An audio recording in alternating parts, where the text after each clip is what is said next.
사진 때리는 손이 뒤에서 강예세에서 또 시에들어.学个写差了，他没日历写不搞不到。没日历刚刚不是。妈的，没日历的啥个写问题是不？学个写差了。Donc, ce matin, donc, Geshe-la a parlé de la manière de vaincre nos difficultés, donc d'écarter, d'éliminer nos difficultés. Donc il a exposé ces points assez précisément ce matin, mais donc bien sûr il ne peut pas reprendre ces points particulièrement pour chacun.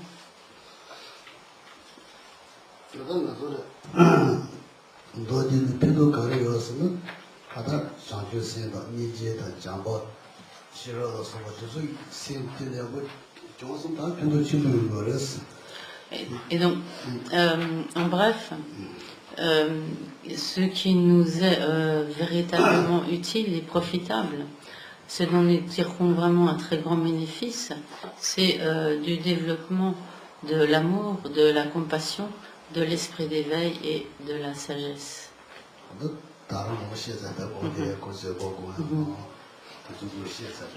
ce matin, Geshe-la a parlé de l'importance de méditer sur tous ces points, de méditer également sur la patience, etc.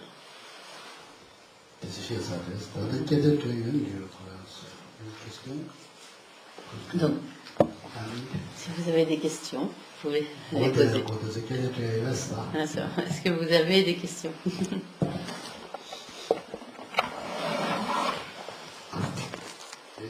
Non?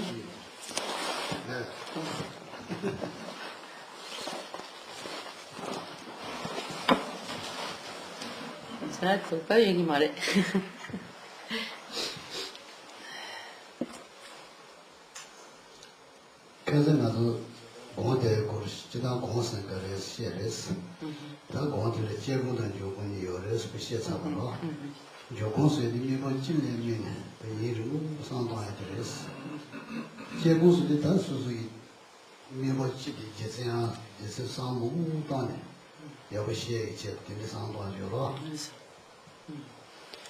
Donc,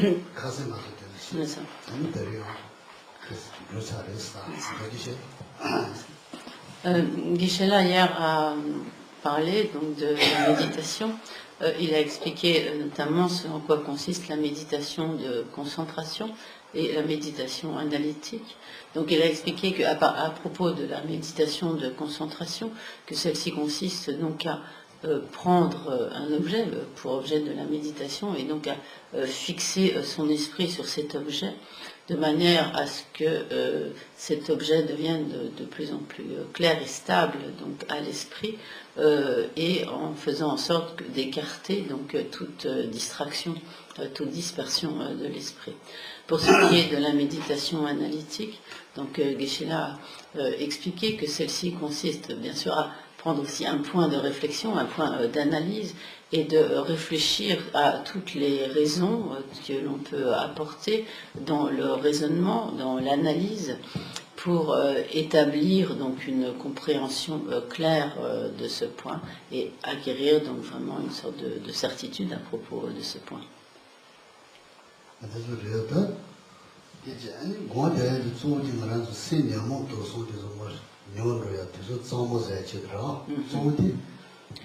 Donc, le but de la méditation, donc, c'est principalement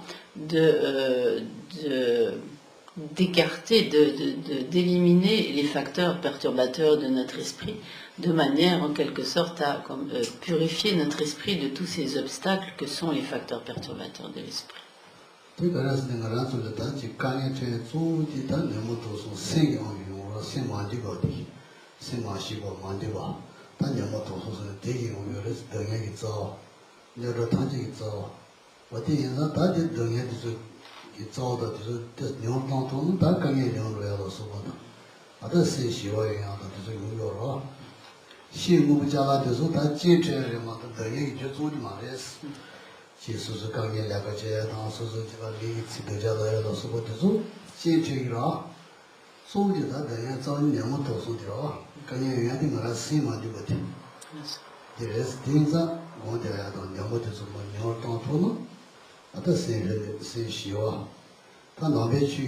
저 샤저도 뭐무슨 요 단지 세인 되게 있거든요. 세 시와야다.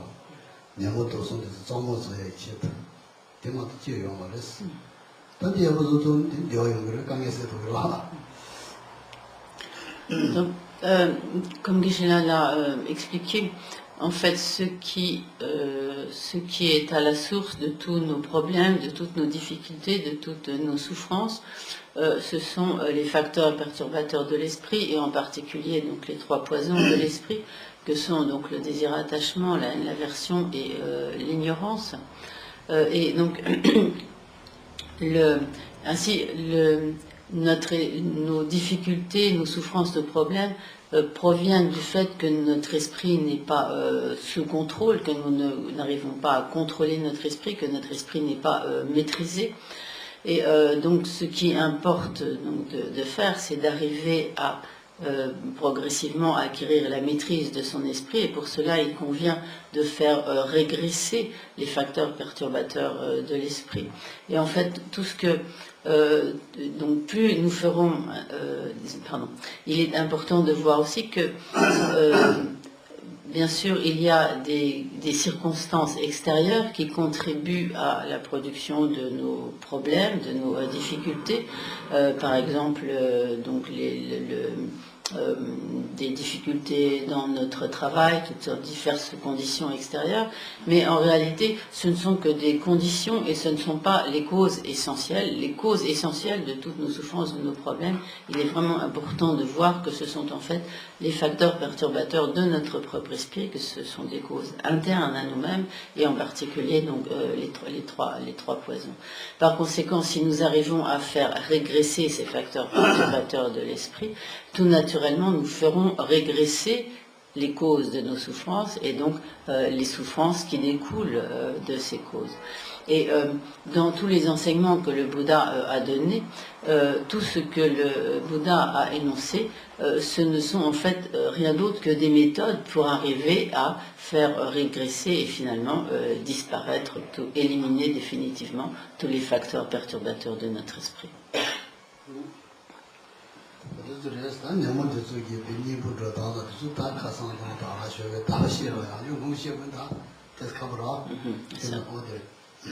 Donc Geshe-la a parlé ainsi de manière assez détaillée des diverses méthodes à mettre en œuvre pour contrer donc tous ces facteurs perturbateurs de notre esprit.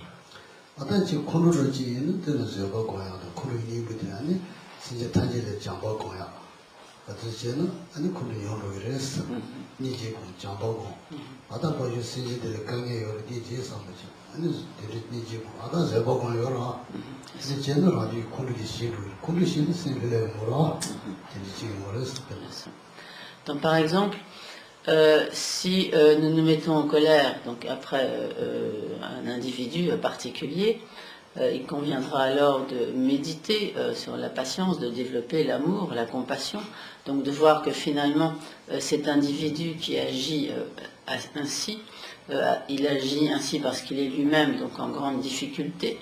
Et finalement, si nous arrivons à développer dans notre esprit donc la patience, l'amour, la compassion, alors même ces situations, même les situations d'adversité ou d'hostilité, ne nous mettront plus en colère.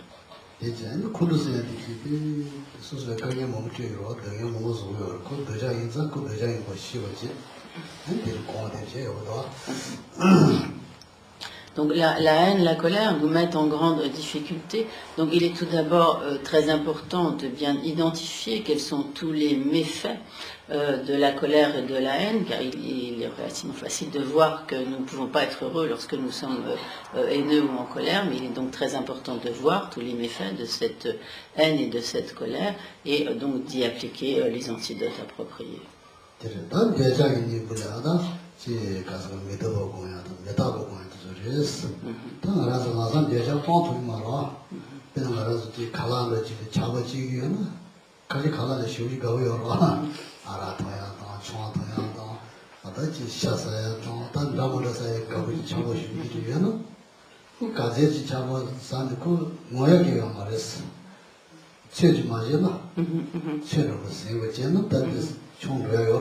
팀마도 그차 추차고 가져던 가공으로 되는 거랬어. 최를 거를 지나. 강에 중요로. 어디서 상도하여서 아니 그다음 믿어보고 해야다. 아니 믿어보라 이제 예산에 들어서 상도나. 그래서 나서 ቋ도 뭐라서 저기 보고 또 뭐라서. Donc,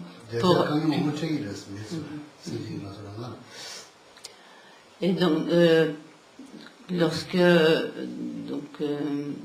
il est important également d'appliquer les antidotes au désir attachement. Donc à présent, nous avons tous de nombreux désirs, de nombreux attachements. Donc nous ne pouvons pas éliminer d'emblée le désir attachement. Nous pourrons éliminer totalement le désir attachement que lorsque nous aurons atteint la totale libération du cycle des existences et l'état de Bouddha. Mais donc actuellement, ce qu'il importe donc de faire, c'est d'essayer de faire régresser au moins ce désir attachement en appliquant donc les antidotes appropriés et donc en particulier donc en méditant sur l'impermanence de nos objets d'attachement et sur toutes les imperfections, les impuretés de nos objets d'attachement. Donc de manière générale, il se peut que par exemple que l'on soit très attaché à la nourriture, que très attaché à la viande, que l'on n'arrive pas, qu'on ne puisse pas consommer la nourriture ou l'alcool, on peut être aussi très attaché à la boisson, et finalement ne pas être capable d'observer une juste mesure. Et à ce moment-là, si nous n'observons pas une juste mesure dans notre alimentation et dans la consommation de nos jouissances de manière générale, ces abus ne feront que nous mettre en grande difficulté, produire toutes sortes de problèmes. Par conséquent, il importe dans ce domaine d'observer une juste mesure de manière à pouvoir cultiver le contentement et la satisfaction en observant donc une mesure donc appropriée. Sinon, en laissant libre cours au désir attachement, cela ne fera que nous mettre en grande difficulté. Madame Yachagi Bulea, Tima Sebigani, Sanjay, Rajan in the Tobas and Momo, Telegi. And in Chamba in the Chamber of Bos and the Yores, but in Yachagi we had the road, that Chamba in the Zashi Ponto Mara, in a lawyer by the Virginia, and Yachagi on the Kanye Chumbayado. C'est Yores. Également, en tant que remède à l'attachement, le Bouddha a enseigné donc l'observance des vœux en particulier, donc par exemple si on est engagé dans une vie monastique, donc l'observance des vœux monastiques en particulier, donc le fait de s'abstenir de relations sexuelles. Si l'on est laïque, on peut également donc prendre certains vœux de s'abstenir de ce qui est appelé donc les inconduites sexuelles, et à ce moment-là donc en observant de tels vœux, on évitera de très nombreux problèmes, de très nombreuses difficultés, car si dans ce domaine donc on laisse libre cours à tous ces désirs, cela ne fait que créer de très nombreux problèmes pour soi-même, pour son entourage, etc. Donc par conséquent, par l'observance donc de tels vœux également, on pourra réduire donc le désir attachement et tous les inconvénients qui en découlent. Madame, quand tu m'as répondu à Maripa Nibulata, tu viens de Sakoya, de reste dans le Maripa. Le Ranchin said, should you begin, she was on my c'est your reste à tête. Et donc, le Bouddha a donc également enseigné de la manière, donc en remède à l'ignorance, la manière de développer la compréhension et la réalisation du véritable mode d'existence des phénomènes. Et c'est un Tsuginelo. C'est un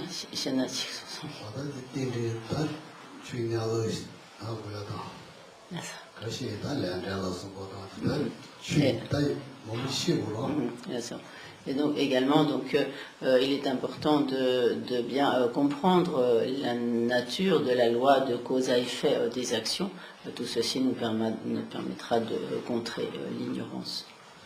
어떤 나라서 지 사제기 지다 나한테 버려도 내가 나라서 제 버렸어. 사절 제게 버렸어. Donc le Bouddha nous a montré le chemin, mais il ne peut pas faire le travail à notre place. C'est à nous donc de faire le travail pour avancer sur ce chemin.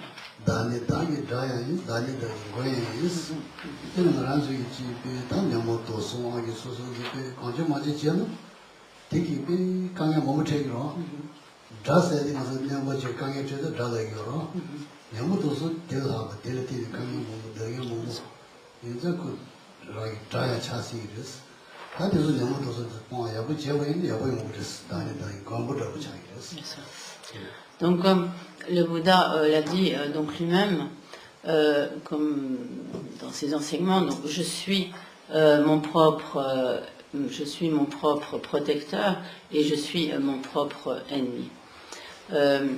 En effet, si nous laissons libre cours aux facteurs perturbateurs de l'esprit, ceux-ci ne feront que nous nuire, que nous entraîner dans toutes sortes de difficultés, et ainsi, en laissant ainsi libre cours aux facteurs perturbateurs de l'esprit, nous devenons notre propre ennemi. Car qu'est-ce que c'est que les ennemis? Ce sont ceux qui nous nuisent, qui nous causent toutes sortes de difficultés, qui nous font du mal. Or, ce qui nous fait véritablement du mal, ce sont les facteurs perturbateurs de l'esprit. Donc si nous les alimentons et si nous n'essayons pas de les contrer, par cela nous devenons notre propre ennemi.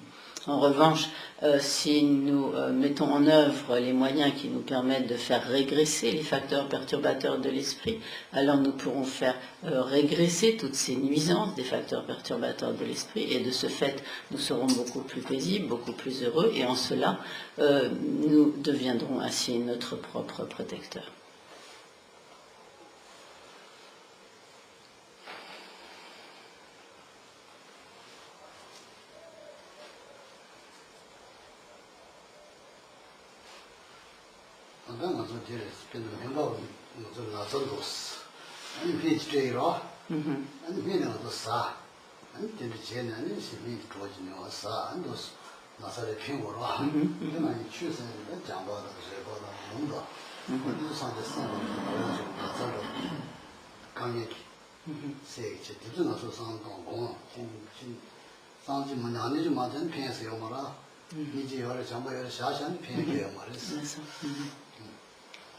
Donc lorsque nous sommes malades, ce que nous faisons, c'est d'aller voir un médecin de manière à ce qu'il puisse nous prescrire le traitement approprié. Mais encore faut-il que nous prenions ce traitement, et si le médecin est bon et compétent, il nous donnera le bon traitement, et grâce à ce traitement, nous pourrons guérir. Donc il en va de même de la pratique du Dharma.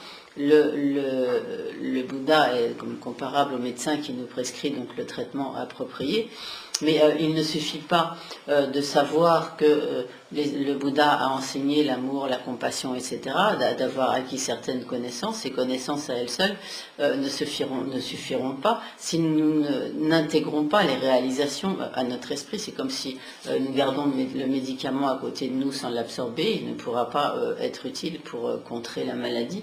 Donc de la même manière, les enseignements que le Bouddha a donnés, tels que donc l'amour, la compassion, la patience, la sagesse, etc., nous devons vraiment, par la pratique de la méditation, en développer les réalisations dans notre propre esprit, de telle sorte que toutes ces qualités deviennent vraiment des parties intégrantes de notre esprit. À ce moment-là, elles agiront vraiment comme antidote à tous les facteurs perturbateurs de l'esprit.